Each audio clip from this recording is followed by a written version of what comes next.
Bonsoir, bonsoir peuple de Dieu. Je suis le pasteur Blanche Falex depuis Pointe-Noire, Congo-Brazzaville. Ce soir, je suis encore honorée de participer à ce programme pour une deuxième fois parce que j'ai intervenu le premier jour, le mercredi dernier, et ce soir c'est ma deuxième intervention. Je bénis donc la présence de notre Seigneur Jésus-Christ qui fait toutes choses bonnes en son temps, et je bénis également l'homme de Dieu, l'évêque Sitou Sitou, qui a permis que je puisse participer à ce programme. Je bénis également son épouse, Maman Nathalie. Shalom à la servante de Dieu, Marie-Véronique.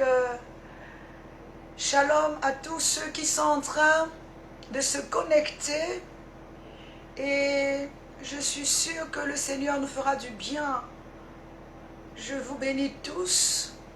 Je vais donc dire une prière rapidement pour recommander ces instants entre les mains de Dieu. Seigneur, nous voulons dire des actions de grâce. Ô Seigneur, pour ce moment glorieux que tu nous accordes dans ta présence. Je ne suis qu'un instrument par lequel tu vas passer pour communiquer la vie.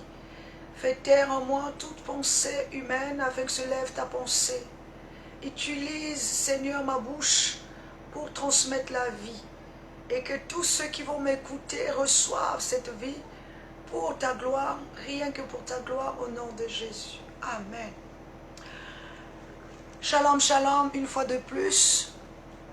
Ce soir, nous sommes dans la continuité de notre enseignement.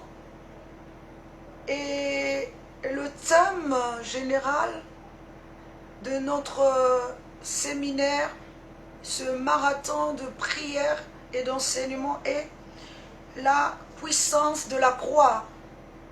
Mon sous-thème de ce soir est près de la croix.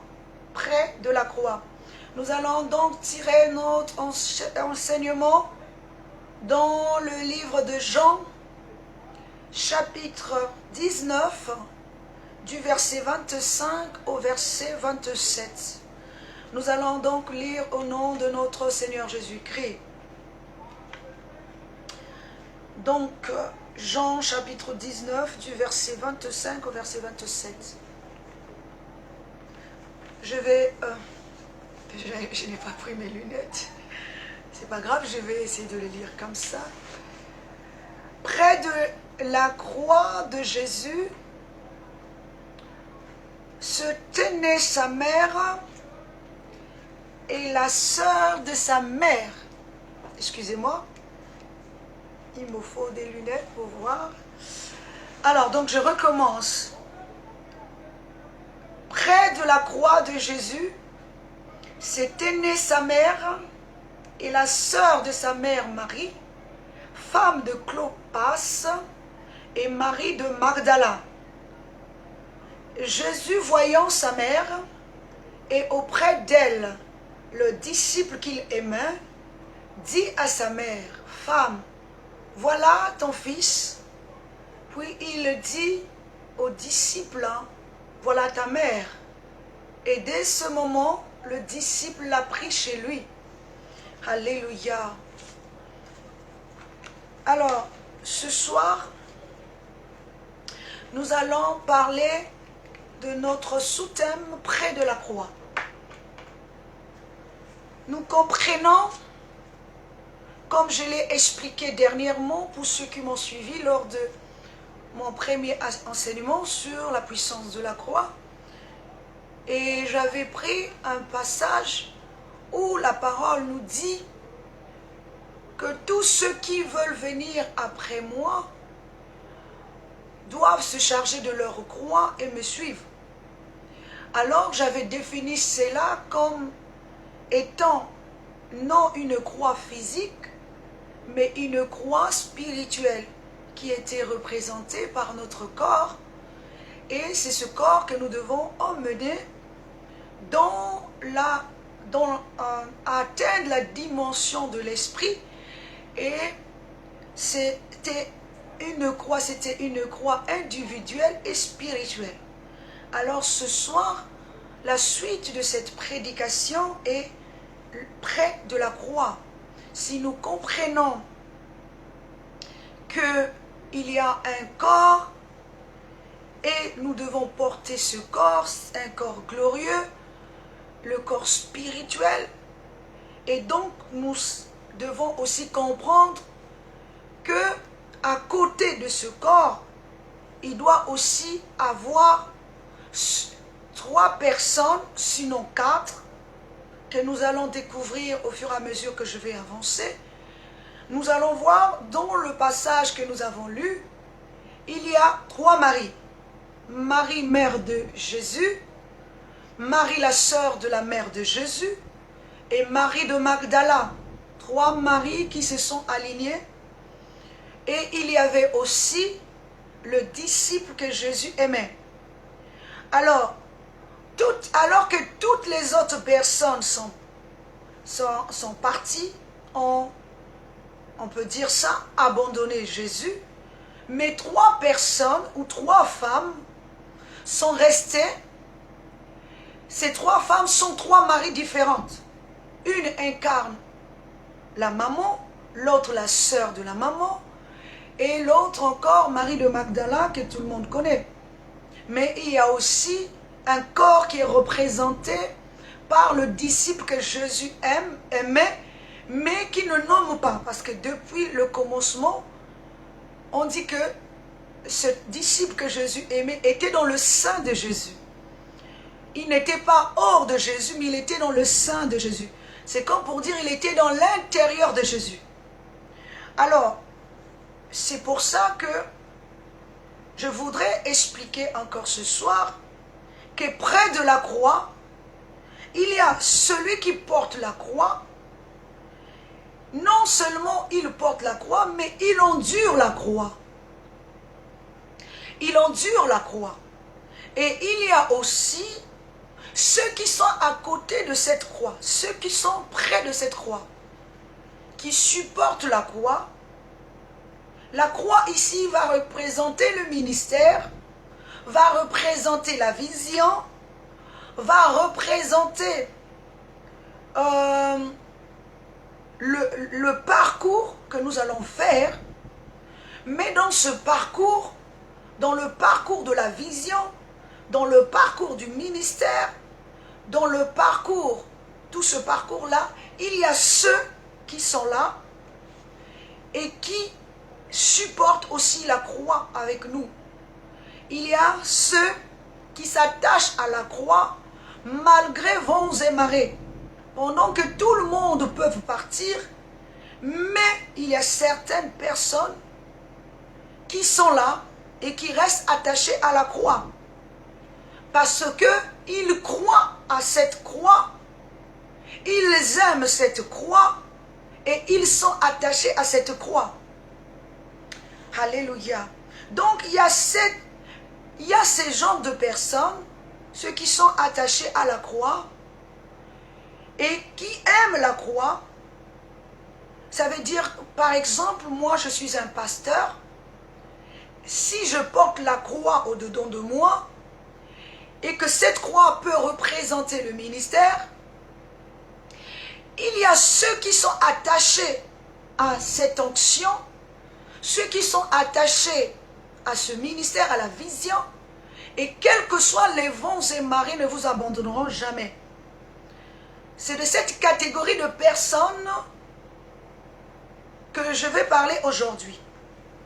Ça, c'est de manière un peu terre à terre que je explique les choses. Maintenant, si je vais rentrer de manière spirituelle, parce que vous savez que j'explique les choses plus dans le spirituel que de manière terre à terre. Ces 3 personnes ici, qui sont 3 femmes différentes, représentent aussi des consciences. Marie, mère de Jésus, représente la conscience mère, qui va faire naître ce corps-là, la conscience mère, qui fera naître le corps de manifestation, le corps de Jésus. Alors, je vais encore expliquer ça d'une manière pour que nous puissions comprendre. Lorsque Jésus se retrouve face à la Samaritaine, il va lui dire, donne-moi de l'eau, mais la femme ne comprend pas pourquoi Jésus lui demande de l'eau. Parce qu'il peut puiser de l'eau lui-même.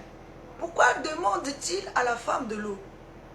Et à un moment donné, c'est Jésus qui va répondre à la femme en disant, si tu savais avec qui tu parles, c'est à toi-même qui lui demanderais de l'eau vive. Ce qui nous explique ici que Jésus était de l'eau vive. S'il était de l'eau vive, il n'avait plus besoin de boire, puisqu'il est de l'eau vive. Mais or, en tant qu'eau vive, il demande encore de l'eau à une personne qui est devant un puits. Et lorsqu'il demande cette eau, cela symbolise quoi? Il est en train de demander à la femme samaritaine de lui accorder d'abord la vie, c'est un échange.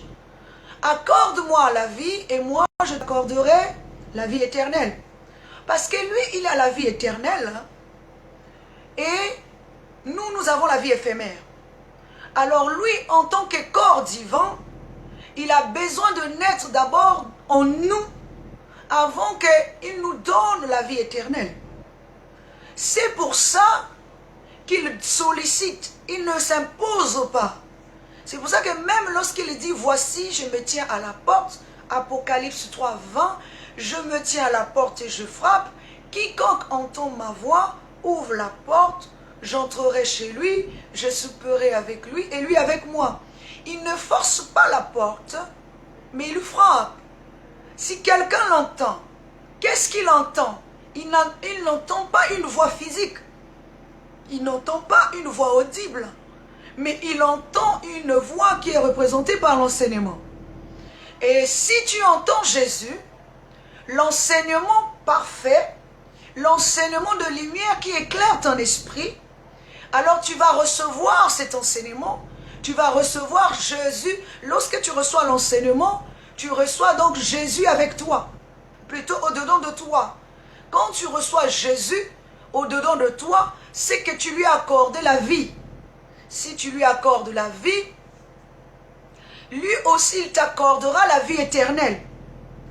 C'est pour ça qu'il dit, voici, je me tiens à la porte. Il ne force pas la porte, mais il demande à ce que toi, tu te lèves et que tu viennes ouvrir. Mais si tu es assis sur ton canapé tranquillement, canapé intérieur, lit intérieur, et tu ne veux pas te lever, pendant qu'il est en train de frapper, il ne rentrera pas chez toi, il ne viendra pas souper avec toi, et toi avec lui. Ce qui veut dire quoi? Il doit d'abord consommer ton corps, c'est-à-dire prendre vie dans toi, avant que toi aussi tu consommes également la vie que lui il a. Il faut que ta conscience lui accorde la vie. C'est pour ça qu'il est dit dans la parole de Dieu que le Créateur est notre époux. Donc nous, c'est notre conscience qui épouse Dieu pour pouvoir engendrer un corps nouveau, donc un nouveau soi. Maintenant, nous avons ici 3. Donc, lorsque il frappe, il rentre chez toi, tu lui ouvres la porte et qu'il rentre, tu lui accordes la vie, lui aussi il va t'accorder la vie éternelle. C'est la même chose quand il dit à la Samaritaine, qui était venue au puits, puiser de l'eau. Qu'est-ce que cela symbolise, l'eau que la Samaritaine vient puiser? Ce n'est pas non plus de l'eau physique, parce que la Samaritaine vient avec une cruche. Cette cruche n'est pas une cruche physique non plus, elle vient avec un récipient. Puiser de l'eau. Qu'est-ce que cela représente, l'eau qu'elle vient prendre? C'est-à-dire la connaissance. Elle vient puiser de l'eau dans une source qui est la source terrestre représentée par le puits de Jacob. Mais en venant à ce puits tous les jours, c'est-à-dire en lisant la parole, en rentrant dans la connaissance de la parole, elle va finir par découvrir la révélation. Parce que la parole est un puits, est une source. C'est notre conscience, quand elle va à la source, elle va finir par découvrir la véritable source, la source éternelle qui est la révélation. C'est pour ça qu'elle n'a pas trouvé Jésus loin du puits de Jacob. Elle a trouvé Jésus au puits de Jacob. Elle venait avec une cruche. Elle venait puiser de l'eau. À chaque fois, elle puisait de l'eau dans une cruche. Mais quand elle partait, la cruche, l'eau qu'elle avait finissait. Donc il fallait se renouveler tous les jours. Elle allait puiser de tous les jours l'eau. Elle allait à la source tous les jours. Mais lorsque elle a rencontré la véritable source qui ne tarit pas, la source éternelle, la révélation, elle est rentrée dans cette profondeur. Elle a abandonné sa cruche, donc le corps terrestre, pour devenir elle-même une cruche spirituelle, afin qu'elle consomme une eau vive et afin qu'elle devienne elle-même cette eau vive. Que lorsqu'elle est devenue cette eau vive, elle a abandonné au puits, elle a abandonné le corps terrestre au puits, parce que la cruche appartenait au puits de Jacob. Elle appartenait au puits de Jacob, elle n'appartenait pas au puits éternel. Elle n'appartenait pas à la source, parce que la source c'est l'homme, plutôt la cruche c'est l'homme intérieur et la cruche. C'est l'homme intérieur qui reçoit, c'est l'homme intérieur qui reçoit de Dieu, c'est l'homme intérieur qui garde, jusqu'à ce qu'il devienne lui-même une source. Et lorsqu'il devient une source, il va aussi communiquer la vie. Alors la Samaritaine est allée communiquer ce elle avait reçu. Donc, lorsque elle reçoit de Jésus, elle reçoit une sémence qui est l'eau vive.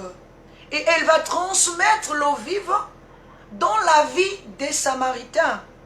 Et eux, ils ont reçu la vie. C'est la conscience là qui les a transmis la vie.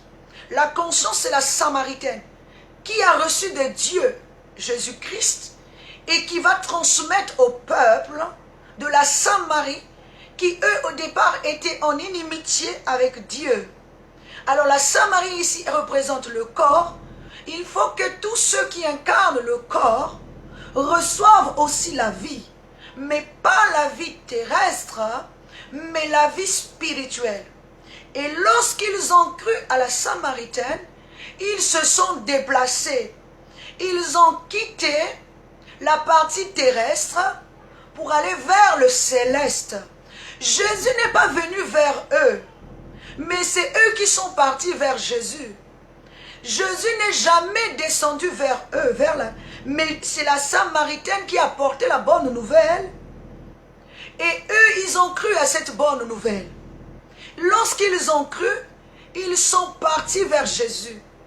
Et ils ont dit à la Samaritaine, maintenant, nous avons cru parce que nous avons vu. Ils ont entendu, l'oreille a reçu, mais ils sont allés vivre la chose. Ils sont allés voir la manifestation de Jésus. Ils ont cru à ce qu'on leur a annoncé. Et ils ont fait le déplacement. Le déplacement ici, ce n'est pas un déplacement physique. Lorsque je suis en train d'enseigner ici, je suis en train de transmettre la vie. Et quiconque entend cette vie va se déplacer, pas de manière physique, mais spirituelle. Va chercher à quitter la partie terrestre pour aller vers la partie céleste. Parce que c'est là-bas que Jésus nous attend. Il ne nous attend pas dans la partie terrestre, mais il nous attend dans la partie céleste. Parce qu'il est un divin.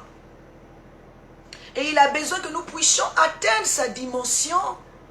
C'est pour ça que lorsque ces Samaritains sont arrivés vers lui, Ils ont dit, maintenant, nous avons cru parce que nous avons vu. Ils ont vu le Christ. Et lorsque les disciples lui emmènent la nourriture, c'était une nourriture terrestre. Il répond, la nourriture que je dois manger n'est pas cette nourriture. Parce que la nourriture qu'il devait manger n'était pas une nourriture terrestre, mais c'était une nourriture spirituelle qui représente le corps de l'homme. L'homme qui a atteint la dimension de l'esprit devient un pain que lui seul peut consommer. De la même manière qu'il est un pain qui descend du ciel, c'est de la même manière que nous devenons devenir un pain pour lui. Alors, je parle de Marie, mère de Jésus ce soir, et de la sœur qui est Marie aussi, et de Marie. Ce sont les trois consciences de l'homme qui sont représentées par le corps, l'âme et l'esprit.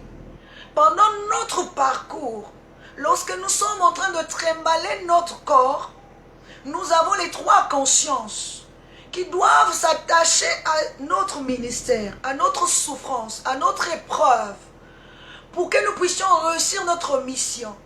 Il ne faut pas que la conscience terrestre pense une chose et la conscience céleste pense une autre.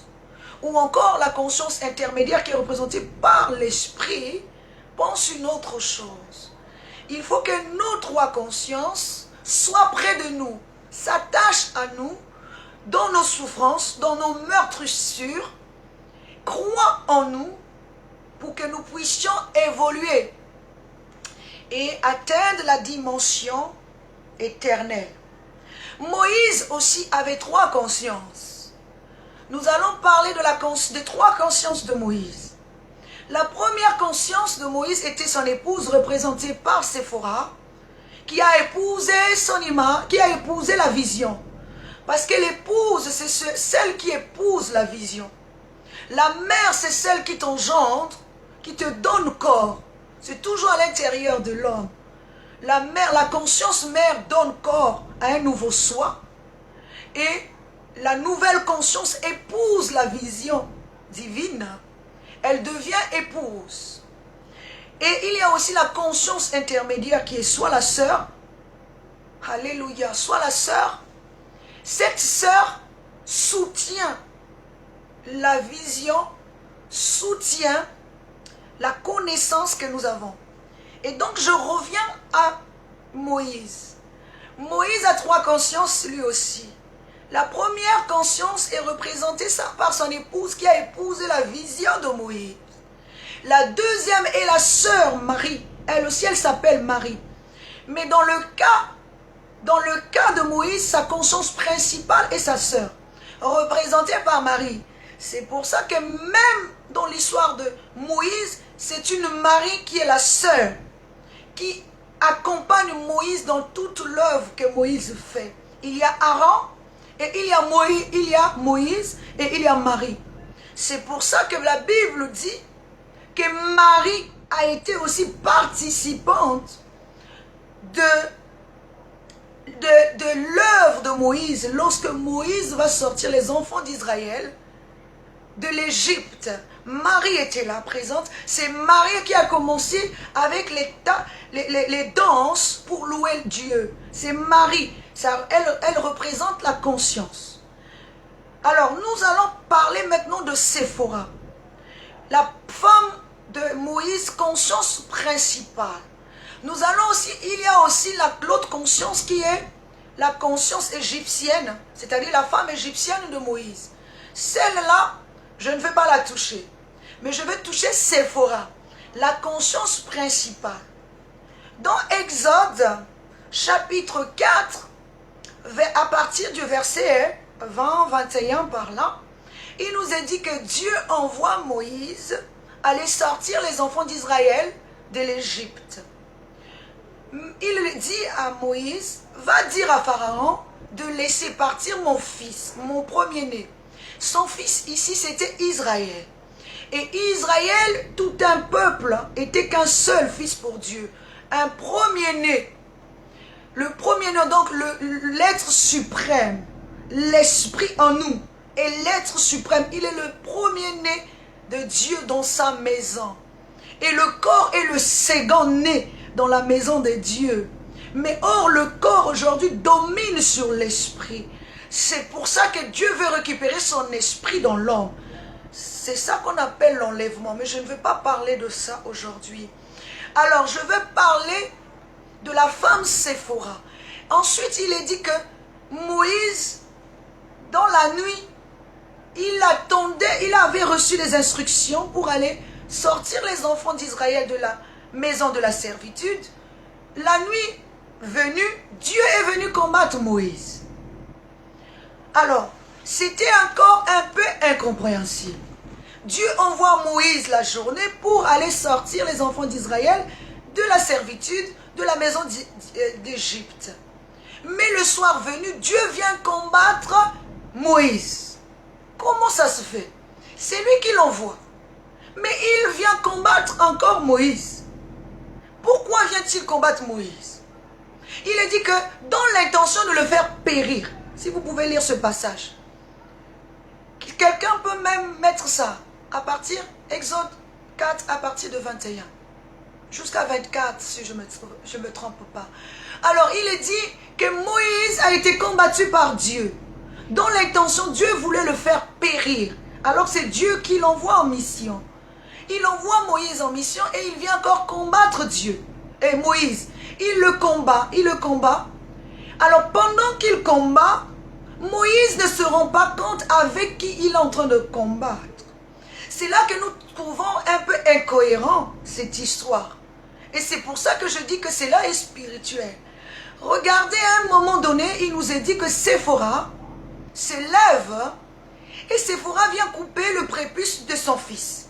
Et il le jette aux pieds de Moïse et il dit, tu es mon époux, époux de sang. Alors nous allons décortiquer ce passage pour comprendre.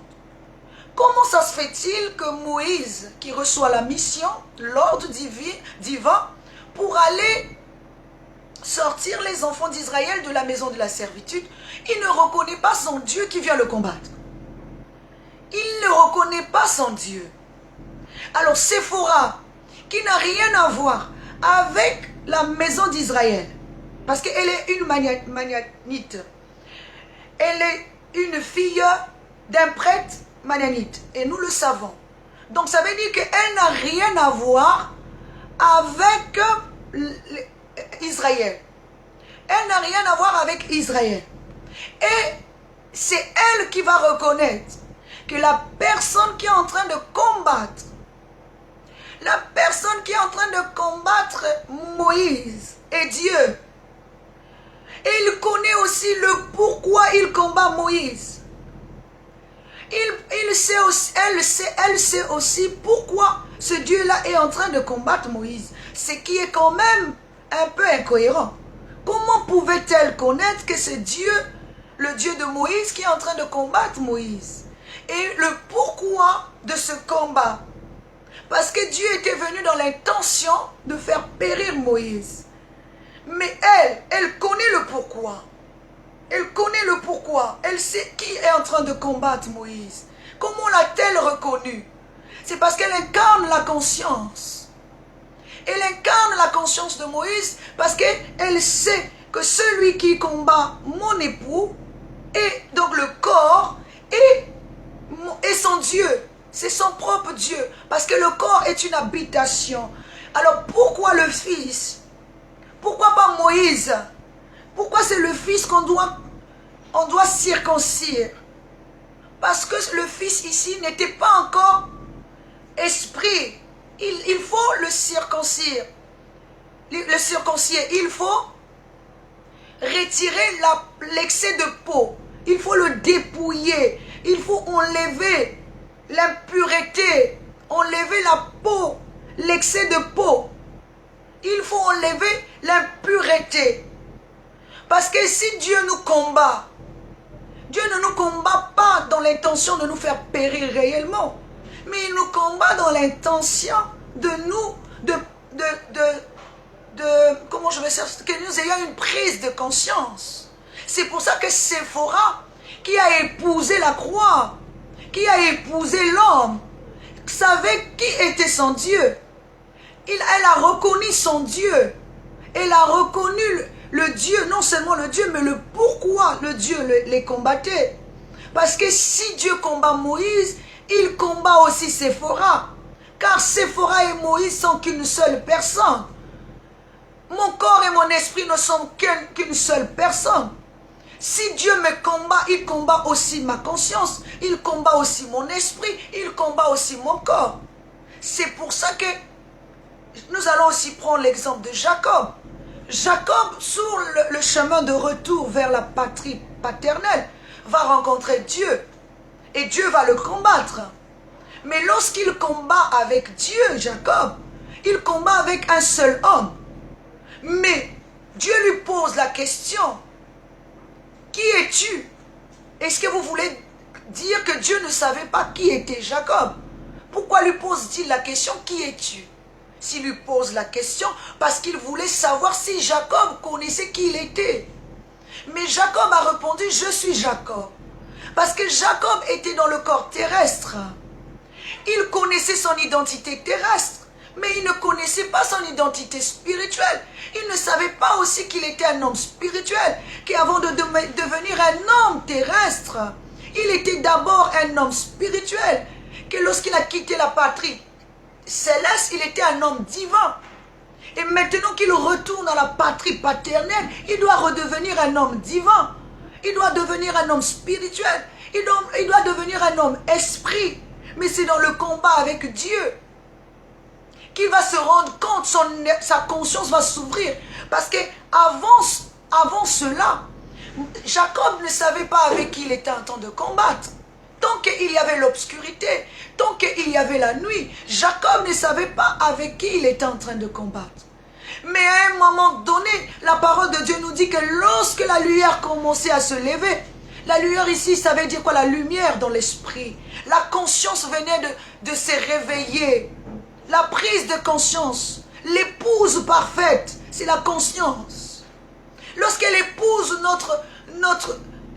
l'enseignement de Jésus, lorsqu'elle épouse la croix de Jésus, elle devient une même personne avec Jésus. Et là, elle a la lumière, elle devient un corps de lumière. Elle comprend tout. Elle sait que je ne peux pas laisser mon corps mourir. Il faut que je soutienne mon corps. Alors, Jacob va avoir une prise de conscience à cause de la lueur. La lumière qui rentrait dans son esprit, la conscience venait de se réveiller. Il vient de comprendre que celui qui le combat n'est autre que Dieu. Et lorsqu'il comprend ça, il tient Dieu. Il ne veut plus le lâcher. Il dit, le Seigneur lui dit, qui es-tu?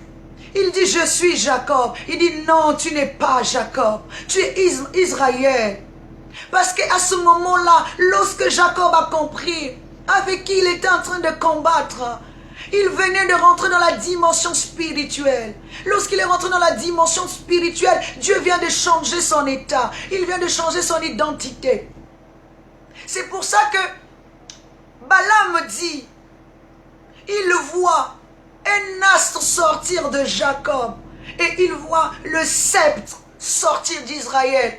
Ce sont deux personnes différentes. Le corps, dans le corps il y avait un astre. Là c'était Israël.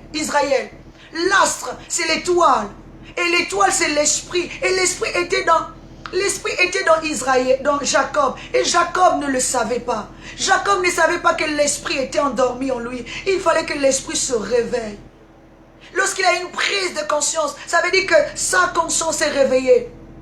Et sa conscience a fait ce qu'il faut. Il a combattu. Et il est dit que Dieu lui dit, tu n'es pas Jacob, mais tu es Israël. Alors il va tenir Dieu.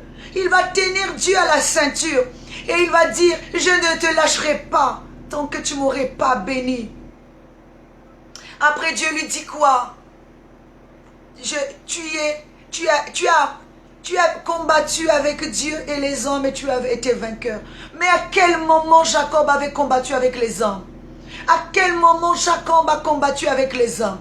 Or, l'homme qui le combattait était une multitude de hommes. Parce que ce corps-là était formé de plusieurs membres et plusieurs personnes. Comme dans la ville où nous sommes ici. Lorsque nous traversons des épreuves, lorsque les gens nous combattent, lorsque les gens nous méprisent, lorsque les gens nous insultent, lorsque les gens nous critiquent, tout ça là, ça forme qu'un seul corps, le corps terrestre dont nous devons nous dépouiller. Il faut que nous arrivions à vaincre ce corps-là. C'est pour ça que Dieu dit à Jacob, tu n'es plus Jacob, parce que Jacob ne savait pas qui il était. Il n'était pas un être terrestre. C'est comme nous aujourd'hui, nous ne savons pas qui nous sommes. Nous continuons à nous accrocher à l'homme terrestre, comme si nous allons vivre éternellement dans cet homme-là. L'homme terrestre va passer, l'homme spirituel seul va demeurer.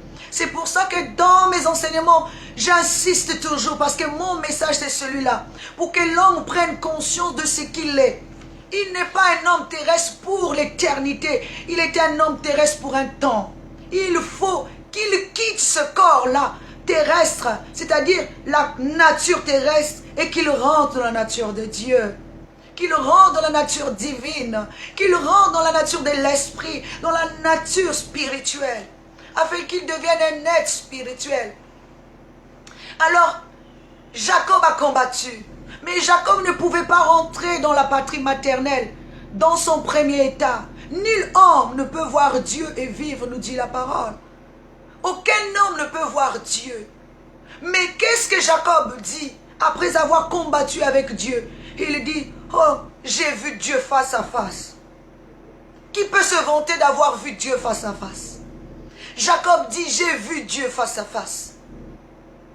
Et mon âme va vivre. J'ai vu Dieu face à face. Il ne parle pas de lui physiquement. Il dit, mon âme va vivre parce que j'ai vu Dieu face à face. Personne ne peut s'inventer d'avoir vu Dieu. Mais on voit Dieu comment? On voit Dieu dans l'esprit. On ne voit pas Dieu physiquement. Dieu est esprit. Et nous voyons Dieu lorsque nous épousons la conscience céleste. Alors Séphora de la même manière avait épousé. C'est comme si elle était près de la croix. Et la croix s'est impactée sur elle. La conscience, la croix s'impacte. La croix s'impacte sur tous ceux qui œuvrent pour elle. La croix s'impacte sur toute conscience qui s'attache à elle.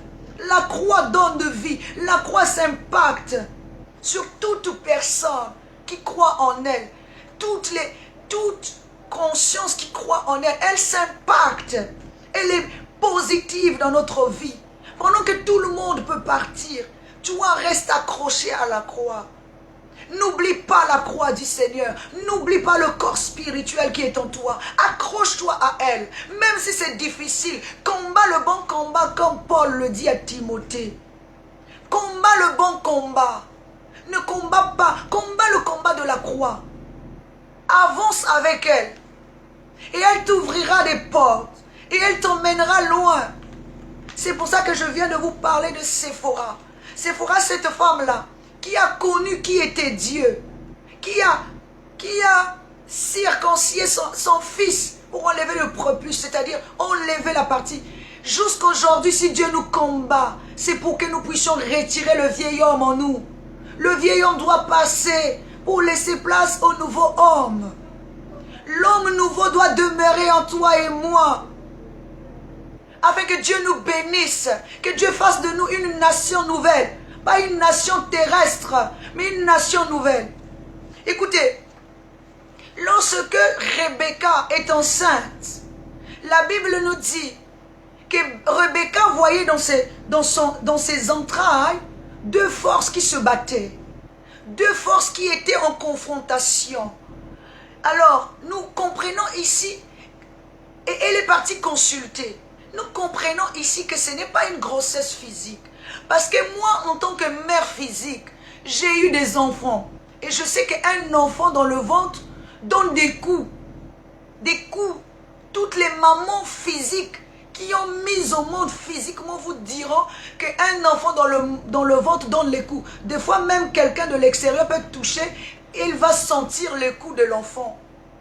Mais jamais une personne physique va aller consulter Dieu pour savoir ce qui se passe dans son ventre, parce que les enfants dans son ventre lui donnent des coups.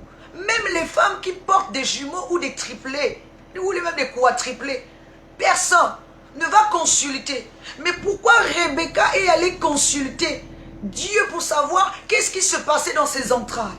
Parce qu'ici, Rebecca représente la conscience de l'homme. Au jour d'aujourd'hui, l'homme a deux nations au-dedans de lui. Il y a la nation terrestre et il y a la nation céleste qui se battent. Il y a la nation terrestre et la nation céleste. Les deux se battent.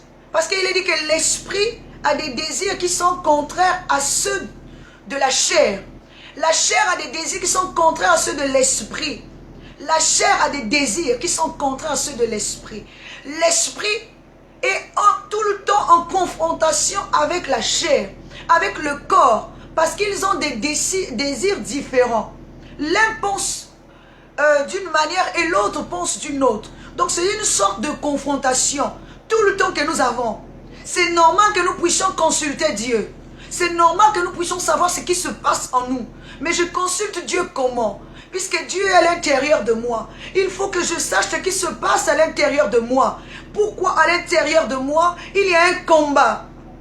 Paul dit que ce que je veux faire, ce n'est pas ce que je veux faire, c'est ce que je ne fais pas. Et ce que je veux faire, je n'arrive pas à le faire. Parce que je vois dans mon esprit un autre entendement. Mais dans mes membres, il y a la loi des membres. Donc je vois une autre loi. Il y a une autre loi dans mes membres. Mais comment il y a cette loi? La loi là est comment? Et dans l'esprit, la loi là aussi est comment? Il y a un entendement dans l'esprit et le corps aussi a un autre entendement. Et les deux sont tout le temps en confrontation. Alors, c'est pour ça que Rebecca va consulter. Et Rebecca va savoir ce qui se passe. Nous aussi, nous avons l'intérêt de consulter Dieu pour comprendre qu'est-ce que nous devons faire. De deux nations qui sont au-dedans de nous. De deux compréhensions qui sont au-dedans de nous. De deux forces qui se battent au-dedans de nous. Nous devons les emmener à s'entendre, les emmener à s'unir, les emmener à être unis, à être compréhensibles l'un à l'autre. Pour que je dépende de la croix. Alors, nous sommes près de la croix. Nous sommes près de la croix. Être près de la croix, c'est important. À côté de la croix, pour soutenir cette croix. Lorsque nous sommes en train de prêcher ici, nous sommes en train de soutenir la croix. Toute conscience qui s'éveille, toute conscience qui comprend les choses de l'esprit, soutient la croix. Même quand les pasteurs enseignent, ils soutiennent la croix. Parce qu'ils sont conscients de la vie de la croix. Ils sont conscients de l'amour de la croix. Ils sont conscients de cette croix-là. Elle existe au-dedans de nous. Ce n'est pas une croix physique, mais elle existe, elle est là. Alors, nous devons soutenir cette croix. Et c'est pour ça que nous devons comprendre toutes ces choses afin de les mettre en pratique. Alors, nous devons aussi comprendre une autre chose que je voudrais aussi aborder ce soir. Dans toute l'histoire de la Bible et la venue de Jésus et tout ça là, il y a deux choses que je vais souligner dans la Bible qui symbolisent sa venue et qui symbolisent sa venue dans le monde. La première est basée sur la conscience qui est la conscience mère. Parce que lorsque il fait la promesse à toute personne, écoutez bien, de lui accorder la vie, il fait aussi la promesse à celui qui lui accorde la vie, il lui fait la promesse de lui donner un corps éternel. Et c'est pour ça que je vais prendre l'exemple dans le passage que nous avons lu au départ. C'est là que vous allez comprendre que ce que je suis en train de vous dire, que c'est réellement ça. Écoutez, donc ça c'est la première des choses. Il est dit, Marie lui a donné la vie. Donc après lui avoir accordé la vie, comme toute conscience que nous sommes, si nous accordons la vie à Jésus, et que Jésus prend possession de nous, et que nous restons auprès de lui, à côté de la croix, pour soutenir cette croix, même si nous lui accordons la vie en nous, mais que nous soyons toujours près de cette croix-là, pour soutenir l'œuvre et la croix, alors Il nous a fait une promesse. La promesse est de nous donner un corps éternel. C'est pour ça que dans le cas de Marie, écoutez bien, c'est ça qui prouve que la venue de Jésus était pour prendre une personne et pour lui accorder la vie. Et la vie éternelle. Voici ce que Jésus dit lorsqu'il est sur la croix. Il dit à Marie, femme, voilà ton fils. Et il dit aux disciples qu'il aimait, il dit, fils, voilà ta mère. Alléluia.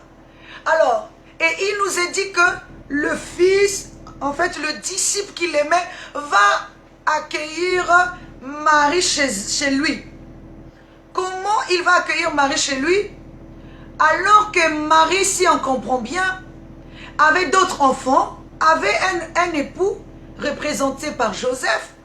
Comment peut-elle être accueillie ou recueillie par quelqu'un d'autre? Vous comprenez que ici, c'est une habitation, c'est un transfert de conscience vers un autre corps qui est un corps spirituel. C'est pour ça qu'il est dit à Marie, femme, voilà ton fils, fils, voilà ta mère. Il lui accorde la vie, il lui accorde un corps, un nouveau fils. Le fils qui vient de mourir, parce que Marie avait un fils. Son premier fils, son aîné, c'est Jésus, donc le corps terrestre qui est en train de mourir. Mais celui qui est en train de mourir est en train de lui donner un corps éternel. Pendant ce transfert de corps, écoutez bien, il y en a un qui est en train de mourir, mais qui lui cède un corps. Il lui dit, femme, voici ton fils, fils, voilà ta mère. Or, celui qui est en train de le dire ça, c'est Jésus qui est en train de mourir. Il est en train de mourir, mais il laisse Marie dans les bonnes mains. Et il est dit que le disciple qu'il aimait, le disciple que Jésus aimait n'était autre que dans son sein. Il est dit qu'il était dans son sein. Il n'était pas hors de son sein. Ce disciple a toujours été dans le sein de Jésus. C'est comme pour dire un corps spirituel qui était en lui et qu'il va devoir transmettre à sa mère. Parce que cette femme-là lui accordait d'abord la vie terrestre. Pour que nous recevons la vie spirituelle ou encore le corps spirituel, nous devons accorder à Jésus la vie. Pour que lorsque ce corps terrestre va mourir spirituellement, nous allons rentrer dans le corps spirituel définitivement et éternellement. C'est notre devoir de comprendre ces choses et de rester près de la croix. Ne t'éloigne pas de la croix. Ne t'éloigne pas. C'est pour ça qu'avant même que Jésus ne parte, qu'est-ce qu'il a dit aux disciples? Il a dit aux disciples, ne vous éloignez pas de Jérusalem. Restez là jusqu'à ce que vous puissiez recevoir le Saint-Esprit. Ne vous éloignez pas de Jérusalem, mais restez là. Restez à Jérusalem jusqu'à ce que vous allez recevoir le Saint-Esprit. Or, le Saint-Esprit devait être quoi? Le conducteur. Le Saint-Esprit devait être quoi? Le guide. Le Saint-Esprit devait être quoi? L'aide. Il est dit que l'Esprit en nous aide par des soupirs inexprimables. Il est une aide pour nous. Comme une épouse qui vient nous aider. Parce qu'il y a des choses de Dieu que nous ne connaissons pas. Mais le Saint-Esprit en nous, comme une sorte de nouvelle conscience que nous allons épouser, comme une conscience divine en nous que nous allons épouser, c'est cette conscience qui nous donnera l'intelligence. C'est cette conscience qui nous emmènera à nous élever. Elle est une aide pour nous. L'Esprit Saint en nous est une aide. L'Esprit vient nous aider. L'Esprit Saint vient nous aider, vient nous montrer le chemin que nous ne connaissons pas. C'est pour ça qu'il dit qu'il prie. L'Esprit prie au-dedans de nous par des soupirs inexprimables. Il nous montre le chemin. Quel chemin il nous montre? Il nous montre le chemin de la vérité. Il nous montre le chemin. Il nous montre le chemin de la vie. Il nous montre le chemin de la lumière. Il nous montre le chemin de l'éternité. C'est ce chemin-là qu'il est en train de nous montrer. Parce qu'il est dit que Jésus est le chemin, la vie et la vérité. Il est le chemin, la vérité et la vie. Il n'y a pas un autre chemin qu'il faut emprunter. Le chemin ici, c'est un chemin spirituel. Ce n'est pas un chemin physique. Il y a beaucoup de chemins. Il y a plusieurs chemins. Mais un seul chemin est nécessaire. C'est le chemin que Jésus nous montre. Le chemin de la vie. Le chemin de la vérité. Le chemin éternel. Un seul chemin qui mène à l'éternité, c'est Jésus-Christ. Et celui qui nous montre ça, celui qui nous aide, c'est l'Esprit Saint. La conscience divine que l'homme doit épouser pour que cet esprit nous montre le chemin. Parce que par nous-mêmes, nous n'arrivons pas. Jésus est le chemin. Jésus est la vie. Jésus n'est pas la vie terrestre, la vie physique, mais la vie spirituelle. Jésus est le chemin, la vérité et la vie. Nul ne peut venir au Père que par lui. Nul ne peut aller au Père que par lui. Nul ne peut aller au Père que par lui. C'est pour ça que tu dois rester près de la croix de Jésus jusqu'à ce qu'il te donne un corps. Si tu lui accordes la vie, tu restes au pied de la croix. Tu restes près de la croix. Et lui, il te donnera un nouveau fils, un nouveau toi. Il te donnera un nouveau toi. C'est pour ça qu'il te faut naître. Ce nouveau toi que tu vas faire naître là est au-dedans de Jésus. C'est lui qui va te le transmettre. C'est pour ça qu'il accorde à Marie un fils nouveau. Il dit à Marie, voilà ton fils. Et il dit au fils, voilà ta mère. Accorde à Jésus. Parce que Jésus ici, c'est ton corps spirituel. Accorde à Jésus la vie. Et lui, il te donnera la vie éternelle. Échange avec lui. Donne-lui tout ton corps. Qu'il prenne possession de ton corps. Qu'il vive dans ton corps. Qu'il utilise ton corps puissamment. Et que dans ton corps, qu'il n'y ait aucune autre pensée obscure. Pas d'obscurité. Et que tu incarnes le bon. Que tu incarnes le bien. Et que tu incarnes le beau. C'est ce que Jésus veut. Que tu incarnes l'amour. Que tu incarnes le bien. C'est ça qui représente le corps spirituel. Le corps spirituel incarne le bon, incarne le beau, incarne aussi le bien. Le corps spirituel incarne le beau, incarne le bien, incarne le bon. Tu dois incarner tout ça. Tu dois voir que dans le bon, tu dois voir que dans le bien, tu dois voir que dans le beau.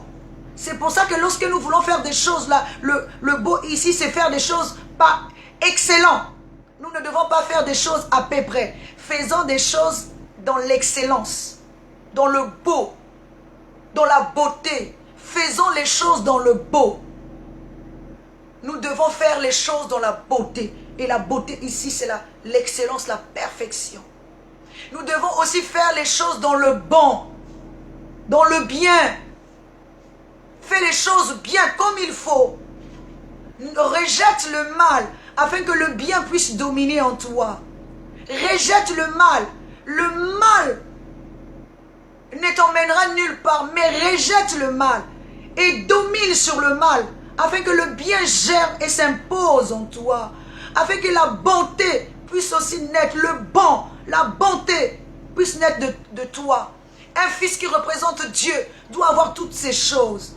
Il doit incarner le bon, l'excellence. Il doit incarner la beauté. Pas la beauté physique, mais la beauté spirituelle. Parce que physique, Dieu n'a pas besoin de notre beauté physique. Il a besoin de notre beauté spirituelle.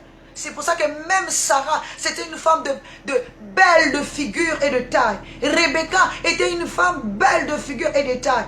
Et même David, il nous a dit que David était beau. Mais c'était de beauté spirituelle. Beauté spirituelle qui pousse Dieu à les remarquer. Dieu remarque une conscience qui est pure. Dieu remarque une conscience qui est juste, qui est bon. Dieu remarque une conscience qui le cherche, qui est près de sa croix, qui dort avec lui, qui se réveille avec lui, qui marche avec lui, près de sa croix, qui ne laisse pas la croix seule, mais qui est à côté de la croix. Reste à côté de Jésus, près de Jésus. N'abandonne pas Jésus. Accorde-lui ta vie. Et lui t'accordera la vie éternelle. Ne l'abandonne pas un instant. Ne lui tourne pas le dos. Mais reste à côté de lui. Pendant que tous les disciples étaient partis, 3 femmes étaient restées avec lui, plus d'autres disciples. Elles étaient là, près de la croix, en soutenant jusqu'à la dernière minute. Elles étaient là. Et c'est pour ça que la mère qui a soutenu jusqu'à la dernière minute, Jésus lui a donné un nouveau corps, représenté par le disciple qui était là. Il lui a dit, prends-le, recueille-le chez toi, ne l'abandonne pas, c'est ma mère, elle m'a accordé la vie, alors toi, donne-lui, sois un corps éternel pour elle. C'est la même chose que le Seigneur veut faire avec nous aujourd'hui. Ça, c'est notre premier point. Le deuxième point de la venue de Jésus, c'est de venir prendre l'esprit qui était par terre, l'esprit qui avait chuté. Et là, nous allons voir ça à la croix. Il nous est dit que Jésus était à la croix et il y avait deux brigands, l'un à côté de lui. L'un et l'autre l'entouraient, il était au milieu. Que représentent ces deux brigands et que représente Jésus? Jésus représente ici la divinité. Et il y a l'esprit et le corps qui sont représentés par ces deux brigands. Près de la croix, nous allons parler de ça. Près de la croix, il y avait deux brigands. Près de la croix de Jésus, il y avait aussi deux brigands. Et les deux brigands l'entouraient. Les deux brigands étaient aussi sur la croix, mais ils étaient près de la croix de Jésus. Pourquoi on n'a pas emmené les deux croix là ailleurs? Pourquoi on ne les a pas crucifiés ailleurs? Pourquoi ont-ils crucifié les deux brigands à côté de Jésus, près de la croix de Jésus? Pourquoi l'ont-ils pas fait ailleurs? Pourquoi? Qu'est-ce que ces deux brigands avaient-ils à voir avec Jésus pour qu'on les crucifie ensemble? Pourquoi on les mette ensemble? L'un à gauche et l'autre à droite. C'est symbolique tout ça. Ce n'est pas des hasards. Lisons la Bible et comprenons dans le sens spirituel. Pourquoi les ont-ils crucifiés l'un à la droite et l'autre à côté? Parce que les deux incarnent l'un l'esprit et l'autre le corps. Mais Jésus était venu pour un. Il a d'abord accordé la vie à sa mère qui lui a donné la vie. Parce qu'il était venu chercher l'esprit. Alléluia. Il était venu chercher l'esprit. Écoutez bien. Que représentent les brigands? La Bible nous dit que le voleur ne vient que pour dérober et pour égorger. Et il dit ceci, écoutez bien. Ceux qui sont venus avant moi ont été des brigands et des voleurs. Mais le brigand, lui, il vient que pour détruire et pour égorger. Mais le brigand ici, c'est qui? C'est le mauvais enseignement. Tout mauvais enseignement est un brigand. Parce que lorsqu'il rentre dans la conscience de l'homme, il vient pour égorger l'homme. Pour éteindre la divinité de l'homme. Le mauvais enseignement vient pour éteindre la divinité de l'homme. Il veut que l'homme meure. Quand je parle de l'homme ici, ce n'est pas l'homme physique. Il veut que l'homme divin meure. Parce qu'en réalité, dans l'homme, c'est l'esprit. C'est le souffle de Dieu qui donne l'intelligence. Quand un mauvais enseignement, c'est un brigand. Il vient tuer l'âme d'une personne. Il vient éteindre la divinité d'une personne. C'est un brigand. Ce soir, je dis à quelqu'un, méfie-toi des brigands, des mauvais enseignements. C'est pour ça que lorsque avant de crucifier Jésus, on amène Jésus. Il y avait aussi un certain Barnabas. Mais le peuple choisit Barnabas et laisse Jésus. Le peuple choisit le mauvais enseignement au détriment de Jésus, l'enseignement véritable. Parce que Jésus est la lumière du monde. La lumière du monde n'est pas une lumière physique, je le dis tout le temps. La lumière ici, c'est le bon enseignement qui vient éclairer notre esprit. Alors les autres sont des mauvais enseignements qui crucifient l'homme, qui détruisent l'homme à l'intérieur. Alors l'enseignement qui est un Barnabas, c'est ça que les gens préfèrent. Les gens choisissent Barnabas au lieu de choisir Jésus. Les gens choisissent Barnabas, qui est un brigand, qui vient pour égorger, pour tuer. C'est pour ça que Jésus dit, tous ceux qui sont venus avant moi ont été des brigands. Qui est venu avant lui? Qui est venu avant lui? Tous ceux qui sont venus avant moi ont été des brigands et des voleurs. Ils sont venus pour égorger, pour tuer. Qui? Ce sont les enseignements représentés par celui de Moïse, représentés aussi par celui d'Élie. Tous ces enseignements qui sont venus, lui est le meilleur enseignement. C'est pour ça que sur la croix, la Bible nous dit, pendant que Jésus s'exprime avec les deux, parle avec les deux, l'un est en train de continuer à condamner Jésus alors que l'autre reconnaît son tort. Celui qui reconnaît le tort ici, c'est l'esprit. Parce que l'esprit connaît les choses de l'esprit. Lorsque l'esprit reconnaît les choses de l'esprit, c'est à ce moment-là que Dieu lui dit, aujourd'hui, à cet même instant, tu seras avec moi dans mon royaume. Parce que Dieu vient enlever l'esprit du milieu du monde. Dieu vient enlever l'esprit du milieu du monde. C'est pour ça qu'il est dit, Dieu vient enlever l'esprit du monde. C'est pour ça que Ecclésiaste dit que la poussière retournera à la terre comme elle y était, et l'esprit reviendra à Dieu qui l'a donné. L'esprit reviendra à Dieu qui l'a donné. Donc l'esprit, Dieu vient enlever l'esprit du milieu du monde. Il vient enlever ce qui est à lui. Il vient reprendre l'esprit. Parce que quand le corps ne reconnaît pas la grandeur de Dieu, le corps retourne à la poussière. Mais l'esprit retourne à Dieu qui l'a donné. Alors c'est à ce moment-là que l'un a reconnu qui était Jésus. L'autre n'a pas reconnu. Celui qui ne reconnaît pas, c'est la partie terrestre. Il retourne à la terre comme elle y était. Mais la partie esprit, lui aussi, ou elle aussi, elle retourne à Dieu qui l'a donné. Donc lorsque Jésus dit que aujourd'hui tu seras avec moi dans le royaume, c'est qu'il vient de l'enlever. Puisque l'un est resté et l'autre est parti avec lui. Il a enlevé celui qui avait compris et il a laissé l'autre. C'est pour ça que l'un est resté, l'autre est parti. Jésus a besoin de toi et moi pour que nous puissions être près de sa croix. Pour que nous puissions soutenir son œuvre. Pour que nous puissions lui donner la vie. Comment nous lui donnons la vie? Non seulement en moi-même, je dois accorder Jésus la vie, mais je dois aussi transmettre cette vie aux autres. Si je transmets la vie aux autres, je suis près de la croix de Jésus. Ma conscience ne le laisse pas, parce qu'il est au-dedans de moi et je suis près de cette croix. Et je continue à œuvrer pour cette croix. Je continue à œuvrer pour cette croix et je transmets la vie. Lorsque je continue à transmettre la vie, beaucoup de gens vont recevoir aussi la vie.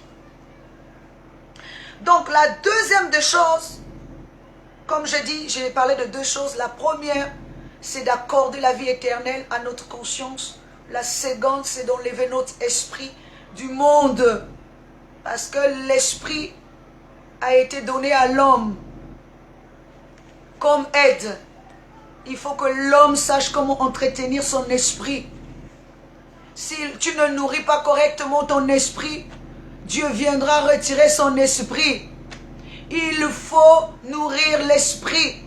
Il faut prendre soin de ton esprit, l'esprit qui est au-dedans de toi. Il faut lui donner tout ce qu'il mérite. C'est-à-dire lui accorder l'enseignement de la même manière que nous nourrissons le corps avec des aliments, avec de la nourriture physique. Nous devons aussi nourrir notre esprit de la nourriture spirituelle qui est l'enseignement, afin qu'il vive au-dedans de nous, qu'il ne soit pas chétif, qu'il ne soit pas malnutri, qu'il ne soit pas déformé, mais qu'il soit bien potent et qu'il soit bien. C'est pour ça, ce soir, que le Seigneur aide quelqu'un à comprendre où se situe sa place. La place dont je te parle ici, certes, physiquement, tu dois aussi œuvrer pour Dieu, mais intérieurement, reste près de la croix de Jésus. Reste à côté de lui. Ne t'éloigne pas de cette croix. Attache-toi à cette croix. C'est elle qui t'accordera la vie éternelle. Attache-toi. Reste près de cette croix. Reste près de son œuvre. Soutiens l'œuvre. Soutiens les hommes de Dieu. Soutiens le ministère. Pour que l'œuvre avance. Pour que l'œuvre se repente. Parce qu'il est dit, faites de toutes les nations mes disciples. Continuons à faire de toutes les nations les disciples. Ça veut dire que nous sommes engagés dans cette œuvre. Et nous avons pris la croix. Et nous sommes près de cette croix. La croix de Jésus. Merci beaucoup. Soyez bénis. Voici mon message de ce soir pour vous. Et je sais que ce message a sûrement béni quelqu'un. Et que c'était ma deuxième intervention de cette semaine et la dernière aussi. Je souhaite bonne continuation à tous les autres intervenants qui seront là demain. Je sais que demain c'est le pasteur Judy Kaya des États-Unis qui va intervenir. Soyez nombreux à être connectés pour pouvoir le suivre. Et je sais que par lui, Dieu bénira quelqu'un. Soyez bénis chez vous. Je bénis encore le couple Sitou. Je bénis tous les enfants de Dieu, de l'Église et tous ceux qui nous ont suivis ce soir. Je vous bénis et je sais que Dieu a quelque chose à faire avec nous tous. Et restons près de sa croix. Restons attachés à sa croix et que le Seigneur vous bénisse. Je vais dire une prière de clôture pour que le Seigneur puisse encore se manifester grandement. Seigneur, une fois de plus, nous voulons te dire des actions de grâce. Seigneur, que cette parole trouve une place de choix dans nos vies, dans la vie de tes enfants qui nous ont suivis ce soir, afin que, Seigneur, qu'ils restent près de ta croix et que tu te manifestes en eux. La gloire est à toi seul, et gloire à toi, Jésus, d'éternité en éternité. Dans le nom de Jésus, j'ai ainsi demandé. Amen. Merci à vous, que Dieu vous bénisse et que le couple Sitou soit béni. Je vous aime et nous restons ensemble, soyons connectés à l'Esprit de Dieu, à sa divinité, à son amour et pour toujours, nous sommes ensemble. Amen.